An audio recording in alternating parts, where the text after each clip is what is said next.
Voir Ruffin. Voir Ruffin. Et qu'est-ce qu'il va dire Ruffin? Je sais pas, mais j'ai envie de voir un peu ce qu'il va dire. J'aime bien son discours. Et puis par rapport aux événements qui se sont passés récemment, ce qu'il a dit surtout à l'Assemblée nationale, ce qu'il a reproché au niveau des députés de la République en marche. Parce que j'ai acheté de la viande, là il y a mon boucher qui est là. Je suis là parce que c'est un gars qui au moins il dit quelque chose. On a découvert Ruffin là, dans son film Merci Patron, c'est un mec formidable. On est venu avec deux collègues là, à la manifestive parce qu'il y a François Ruffin qui vient pour parrainer, apporter son soutien à la Carmagnole, le lieu de spectacles et conférences, etc. qui s'est créé à Montpellier en coopérative. Pourquoi je suis là? Je pense que je suis là parce que j'avais envie de vous voir. C'est vrai. Vous savez, quand j'interviens à l'Assemblée nationale, à la tribune, j'ai à affronter une immense indifférence en face de moi. J'ai l'impression de parler dans un frigo.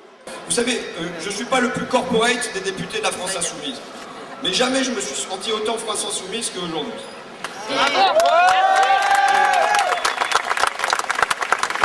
Et vous savez, ce qui s'est passé, ce serait passé pour les Républicains, je réagirais grosso modo de la même manière. Il ne s'agit pas de savoir si on apprécie ou non Jean-Luc Mélenchon.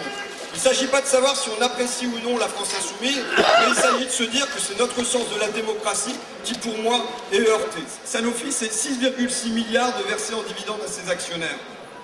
Mais sur les 6,6 milliards d'euros, donc là, c'est 80 fois le Téléthon, ou 70 fois le Téléthon. En une année, Sanofi donne 70 fois le Téléthon à ses actionnaires. Marine Martin, qui est l'une des responsables, et c'est une héroïne, cette dame, de la lutte contre la dépakine. La dépakine est un médicament utile pour toutes les femmes qui souffrent pour toutes les personnes qui souffrent d'épilepsie.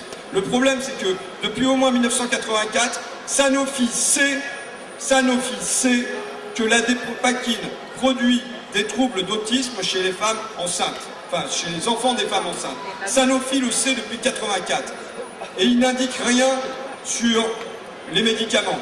Ça veut dire que jusqu'à 2004, il y a eu un début d'indication, mais pas. Il fallait continuer, on pouvait continuer à le produire sclérose femmes enceintes. Jusque 2014, 2013-2014, pendant 30 ans, les femmes enceintes ont consommé de la dépakine, donnant naissance à minima à 30 000 enfants autistes.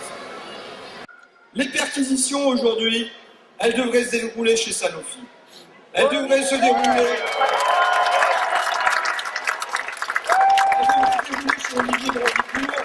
Elle devrait se dérouler chez Serge Weinberg, le PDG de Sanofi.